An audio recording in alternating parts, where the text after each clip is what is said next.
Welcome everyone to another video, and in this video we are going to talk about 5 changes that I think are needed or will help Pokemon Go PvP, and of course fixing the switch system back to what it was will be a really big step. And I'm going to link to Battle Hero's video, which I think succinctly describes some of the frustrations he's having and that are shared with amongst the community. And as well, I'm going to share a link to the Go Stadium Discord's video on YouTube and on Twitch that they had just last night, where they provided a lot of really constructive feedback, talked about some of the positives, some of the negatives, and some of the things that they would like to see changed when it comes to the Switch screen, and hopefully that will be communicated to Niantic and to help communicate our frustrations and challenges.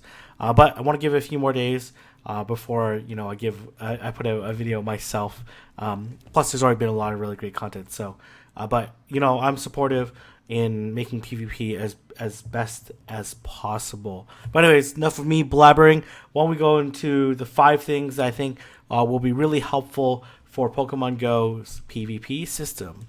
So the first one is to reduce the switch time. Currently, it's a minute, 55 seconds, something like that. Anyways, I believe that it should be reduced down to 30 seconds. The reason why I believe this, it will lead to a more dynamic battle system, in the sense that Pokemon, you won't be just stuck with the current Pokemon you have, especially after you switch. It will allow you to be more cognizant and more thoughtful about when your opponent can switch out, more cognizant of when you can switch out, and what potential, and I believe more strategies will come out of that. And as well, picking the right lead will become less important because the switch time is reduced. Because if you have a very negative lead, you could either choose to stay in the battle, which oftentimes I feel is the wrong decision, and lose that matchup, and then come up with your next Pokemon, and then they get to pick another Pokemon that counters yours. So then you end up in this basically terrible position the whole time. Or you gamble and switch, but when you switch, you're switched locked for 60 seconds, right? Or a minute, approximately a minute.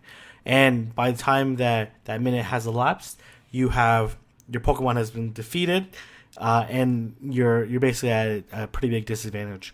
There are some strategies that allow you to come back, but statistically, if you're at the same skill level as your opponent, then you're at a very significant disadvantage, and the probability of you winning is low. And there are some skills in picking the right lead, but really part of it is luck, to be honest. Especially even at the highest level, once you've picked up a Pokemon that has very positive matchups against the majority of your opponent's Pokemon, they may be able to counter or anticipate that. But that's really partly luck at that point in time.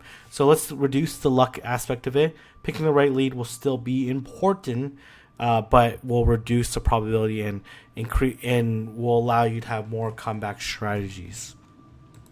The second thing is reduce the friendship required to battle.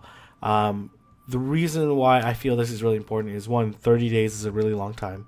Oftentimes people travel to different communities because of work, or because of family vacations, or they just happen to be in the area, or they traveled for regionals or for GoFest, and they make new friends and that are really interested in PvPing, and they want to build on and encapsulate on that friendship that they had. But it is very difficult after 30 days, and you might even forget who they are, and you might be not as interested in battling them. By reducing it from ultra friends to great friends, which is 7 days, it will help build out more communities around the world, and allow you to battle them quicker, so they can develop your skills and build upon that friendship that you had. And then as well, if I understand Niantic, Pokemon is a company, perhaps there's like ways that they can monetize this, so you can pay a certain price to designate some friends as great friends to allow you to battle with them, in order to be able to battle them quicker. And I'm sure there are some people that, if you're really eager to battle somebody, that you'll be willing to pay that price. So that way, there's some incentive from Niantic and Pokemon Go to implement that. And the third thing is they really need to introduce a BattleNet system. But this is kind of a setup here. You click on Enter BattleNet. You pick Masters, Ultra, or Great. You pick the different styles here, just 3 made-up ones. Freestyle, where you can pick any Pokemon. Shinies only, since people really love shinies in Pokemon Go and in Pokemon in general. That'll give you some incentives, or select certain types. So, for example, if you want to replicate one of the Silph Arena type restrictions, then you can certainly do that. Then you click Finding Opponent, and it'll find your opponent. And then as well, you can have a little score with how many wins, losses, and your rank. And I think this is really important because I think it will help people hone their PvP skills without necessarily having to go to a tournament and having that anxiety associated with a tournament. Also allow people to battle people of similar skill set. So if you're in a community where you're clearly the best player, or you're clearly in the middle of the pack, then it'll allow you to be paired up with people that you find of interest. Or oftentimes, maybe you're perhaps more interested in Ultra or Masters, and because all Silph Arena tournaments are currently Great League, that'll allow you to battle like-minded people from around the world. And a lot of Pokemon games have this option. So, for example, in Let's Go, they have Wi-Fi battles, where it's not necessarily in this format, but there are ways to battle people remotely, and as well hone and master your skills. And as well, I think it will introduce more gameplay aspects for Pokemon Go. So I think it's a really important aspect. And number 4 is add status effects and abilities. So for example, here on the left, your opponent is confused, so this Altaria is confused, and that could result in a number of different things. Could result in some moves not being applied. Could result in self-inflicted damage, burn effects, etc., etc. And then as well to the right, the Azumarill using its ability, huge power, and doubles the charge move damage for the next one. So that way it adds some variability to your Pokemon, and perhaps you can only assign one of your Pokemon to enable its ability. So your opponent has to think about not only will this charge move faint me, but if they add a status effect or they add their abilities to it, will it faint me? I think this will add more depth to the game. It will make more Pokemon useful, especially Pokemon that maybe not so great for PvP currently, but with the ability to add status effects and abilities, it will add more depth to these Pokemon, especially when it comes to Ultra and Masters, especially Masters, where currently it's really dictated by the Pokemon with the very best stats are the ones that are useful. But with abilities, it'll introduce other Pokemon to the fray there. And as well, you can make them as some sort of, quest line rewards, or part of the Team Rocket reward system, or something else that ties into other aspects of the game to make it a little bit more aligned, and that PvP is just not this completely separate aspect of the game for Pokemon Go. And then the last one I think is important is to partner with the Silph Arena. The Silph Arena has already established really great communities over most parts of the world, and they've have a really big following.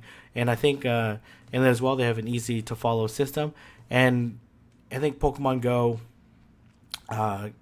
partnered with the Silph Arena will go a long way in making Pokemon Go into an esport, and which I think is the future of Pokemon Go, and allow it to build out and to scale out. And as Battle Hero said in his video, and he pointed it correctly, a lot of the biggest games in the world right now are esports, and I think that's something that the community is really wanting. And going to Dortmund and watching the Twitch stream afterwards, and seeing the hype and excitement and the support that these competitors had goes a really long way. And as someone pointed out, messaged to me that they had their friends watch them compete, but they were also watching the other matches, and they called it emotionally gripping, which I think is something really important. So you may not be really involved in PvP, but being in that room and seeing the excitement and hearing the excitement in the shoutcaster's voice goes a really long way.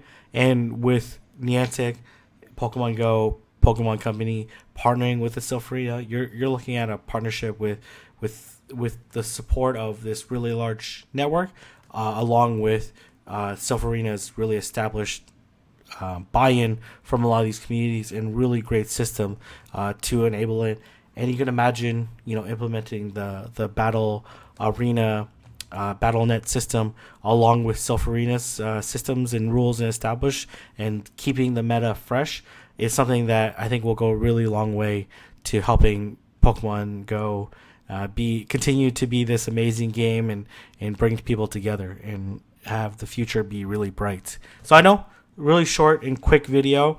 And yes, the Switch system needs to get better, and hopefully they revert back. But these are 5 things I think will really help Pokemon Go continue to grow and continue to have a really bright future. So if you guys like this video, don't forget to like, comment, and subscribe, and I'll see everyone in the next video.